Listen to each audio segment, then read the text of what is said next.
Kaya dadako na tayo sa ikatlong component ng DSRP, yung relationships. So dito natin pag-aaralan yung interactions o ang ugnayan sa pagitan ng mga parte ng sistema, ng mga elements ng system. So yung unang hakbang dyan ay tukuyin kung papaano naapektuhan ng isang element ang isa pang element. For example, papaano naapektuhan ng advertising spending yung brand awareness. O, example yon. So, ang pangalawang hakbang naman, iguhit o ilista yung cause and effect links. Again, cause and effect links o yung mga ugnayan ng sanhi at bunga. So, sa madaling salita, ano yung magiging resulta ng isang pagbabago sa sistema? O halimbawa, ano yung magiging resulta ng pagtaas ng interest rates o yung interest sa pautang sa business investment, pamumuhunan ng mga negosyo. So, sa pamagitan ng pag-intindi sa mga relationships, mas nakikita natin yung daloy ng impluensya sa loob ng isang system. Mas nakikita natin kung papaano nagiging sanhi ang isang aksyon ng iba't ibang reaksyon sa sistema. O subukan natin ang isang simpleng halimbawa. Ano kaya yung nag-uugnay? Ano kaya yung variable na pupwedeng itambal sa supply sa bukod pa sa ibang mga variables sa ekonomiya? O siyempre, yung supply may kaugnayan yan sa demand. Kung mataas ang supply sa ng bigas, for example, kung mataas ang supply ng bigas sa merkado, o ano mangyayari sa demand nito? So sa karaniwang sitwasyon, kung maraming supply ng isang produkto, bababa ang presyo nito at tataas ang demand dahil mas maraming tao ang nakabibili. Kaya't merong, kung makikita nyo, supply to demand, demand to supply, merong inverse relationship. Magkabaliktad na ugnayan. Pero hindi lang ito ang tanging relationship Example lang itong pinapakita ko. So again, yung supply nakaka-apekto rin sa presyo. Yung presyo, maaaring muling maka-apekto sa demand. Nagbubuo siya ng feedback loop. So in this very, very simple DSRP 3 na example, which is yung relationship, di ba? Step 1, ilista. Step 2, i-connect. Ito yun. Kino-connect na natin yung mga variables. Nagpapakita na tayo ng ugnayan. So, subukan pa natin. O ano naman ang kaya ang pwedeng may kaugnayan sa birth, sa panganganak? Pwede nating sabihin death. Pero kung iisipin natin, tama ba to? Ang birth nagre-result sa death, ang death result sa birth, parang hindi direkta. So, merong kulang.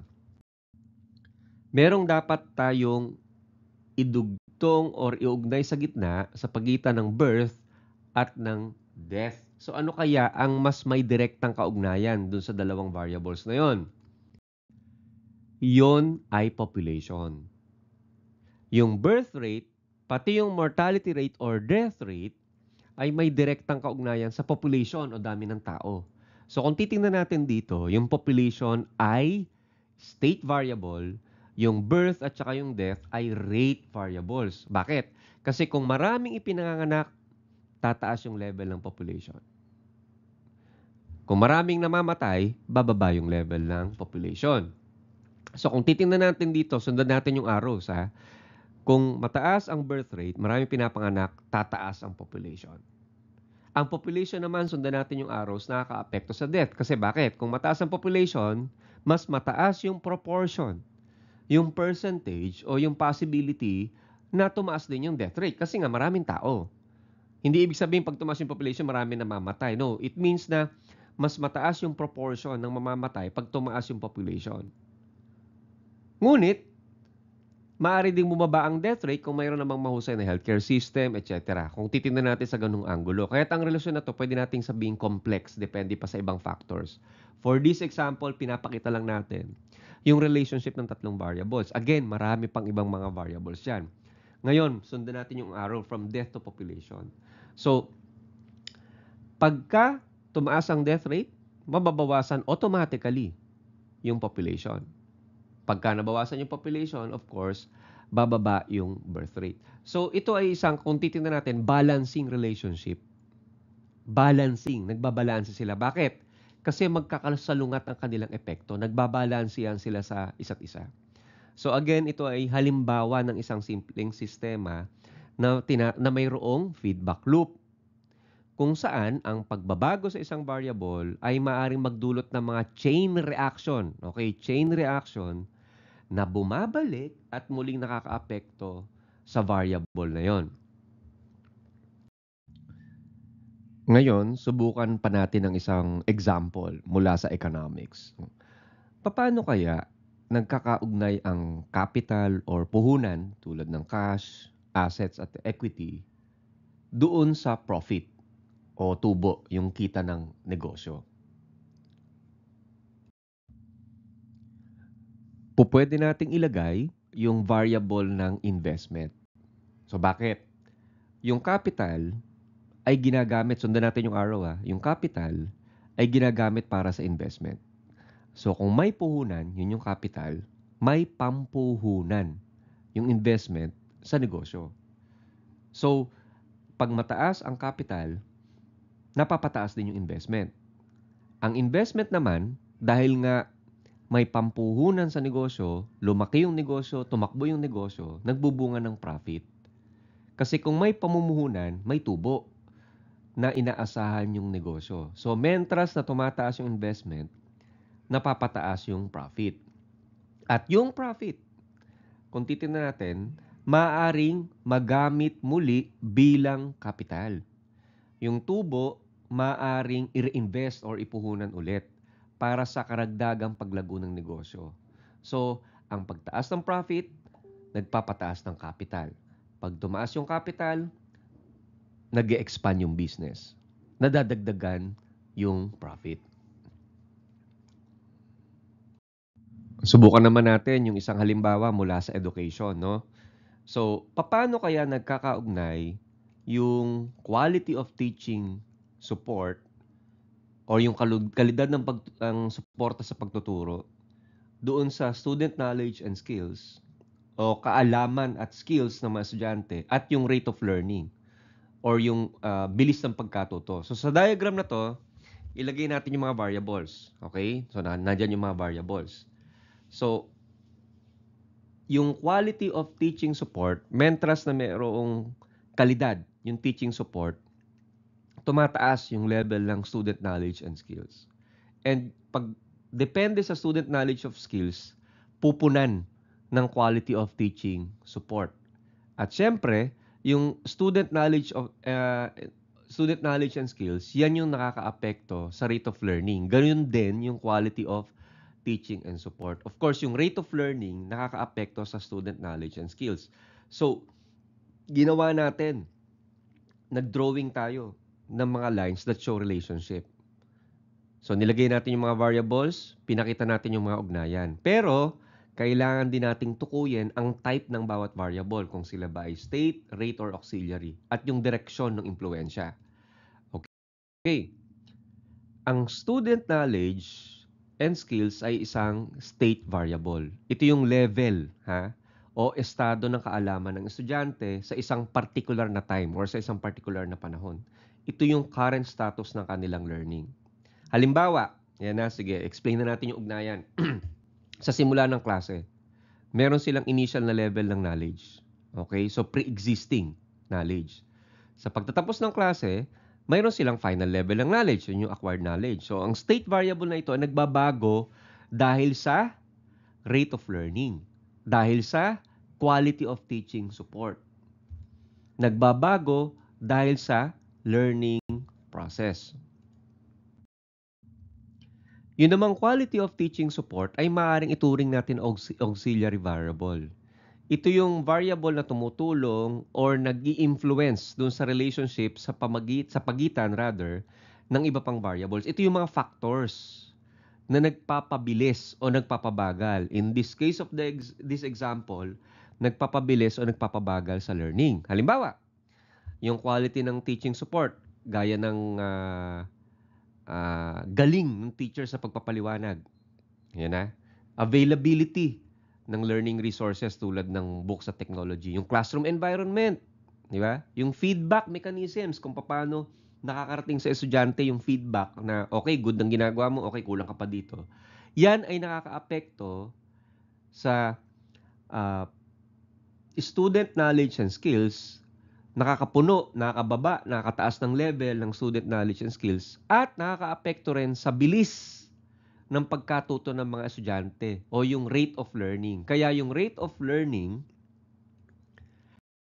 yan ay rate variable. Ito yung bilis or yung dalas o yung dami ng pagbabago, sundan natin yung arrow, doon sa kaalaman ng estudyante sa loob ng isang particular ng panahon. Ito yung speed kung paano mag-absorb ng information. Halimbawa, merong ilang bagong concepts ang tinuro dito sa linggong ito na natutunan ng estudyante o kung gaano kabilis sila mag-improve sa kanilang score sa exams. Ito yung measure of change over time.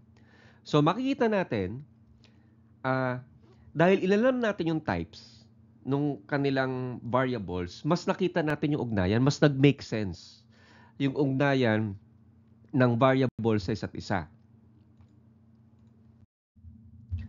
Kaya bago tayo tuluyang gumawa ng causal loop diagram, pag-aralan na muna natin yung visual language nito kasi ang causal loop diagram is a visual story nung takbo ng sistema.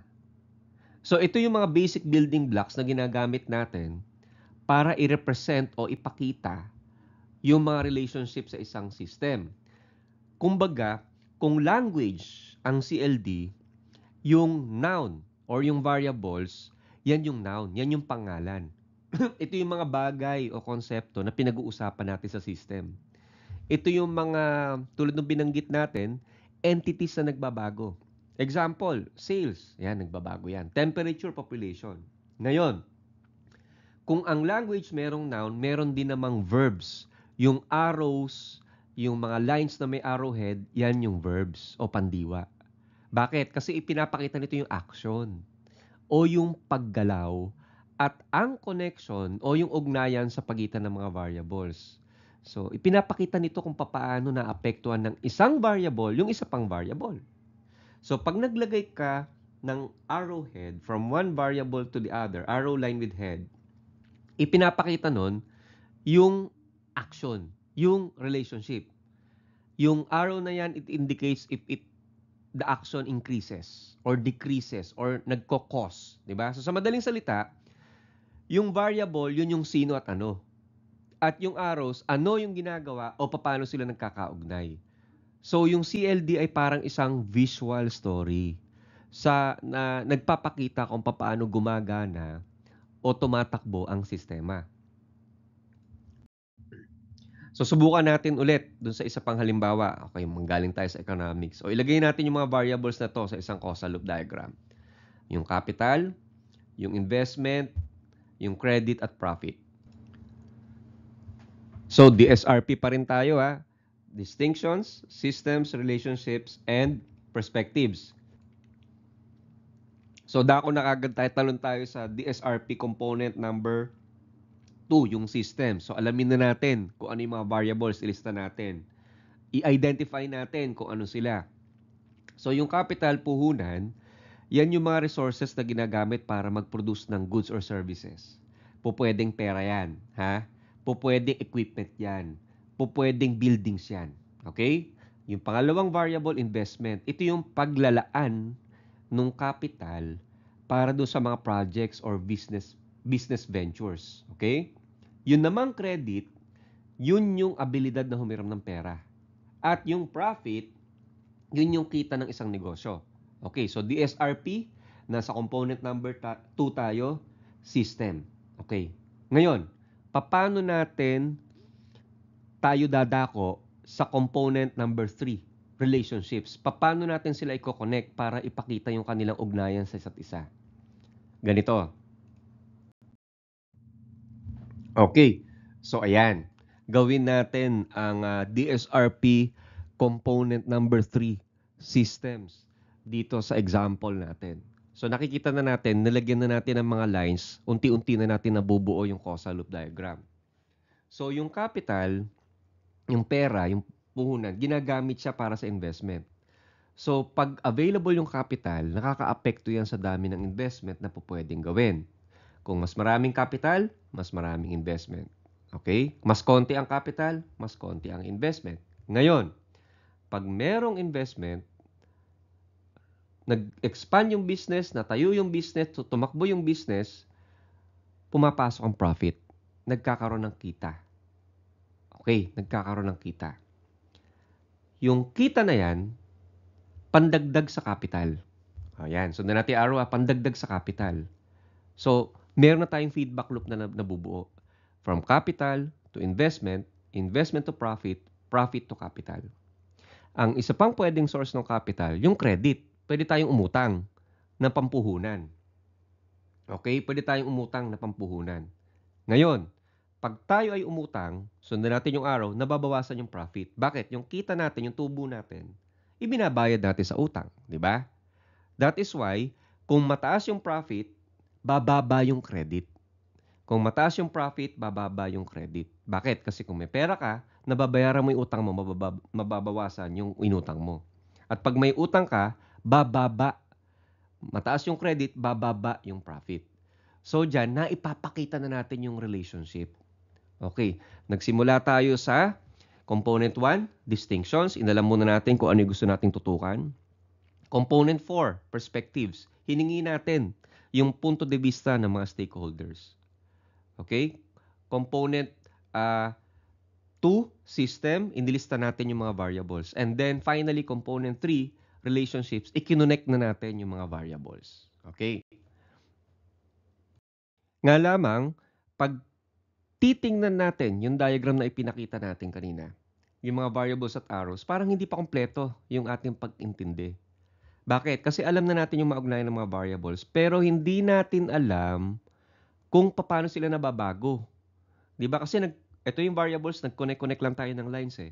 Hindi pa natin natutukoy kung paano sila nagbabago at kung anong uri ng pagbabago ang nangyayari. So, kailangan pa nating intindihin kung ang pagbabago sa isang variable ay nagdudulot ng, okay, meron tayong dalawang key terms, same or opposite na pagbabago sa iba pang variables. Kaya kailangan nating intindihin ang direction at nature ng relationships. Ngayon, balikan natin yung DSRP component 3 na relationships.